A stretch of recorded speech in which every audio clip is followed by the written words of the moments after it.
Pourquoi Trump veut-il construire un mur entre les États-Unis et le Mexique? Le Mexique et les États-Unis partagent une longue frontière de plus de 3000 km. Mais leur niveau de vie n'ont rien à voir. Les États-Unis sont le pays le plus riche du monde, tandis qu'au Mexique, la moitié de la population est pauvre. 12 millions de Mexicains ont ainsi choisi de vivre en Amérique, et parmi eux, près de 6 millions y vivent de façon illégale.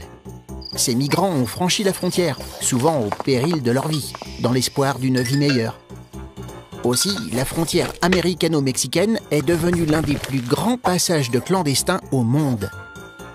Or, le président américain Donald Trump s'est fait élire en promettant de rendre sa grandeur aux États-Unis.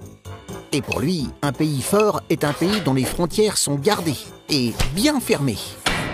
D'après Trump, les Mexicains prennent le travail des Américains et ils menacent même leur sécurité. Il a donc promis de protéger les États-Unis en construisant un mur de 1600 km le long de la frontière. Mais ce mur pose beaucoup de problèmes, à commencer par son prix, plusieurs milliards de dollars. Il attise aussi la colère du Mexique, qui se sent humilié, d'autant que Trump veut le lui faire payer. Et surtout, les opposants au président américain dénoncent un mur contraire à l'histoire de l'Amérique, et qui a fait sa force. Une terre d'accueil pour les migrants du monde entier.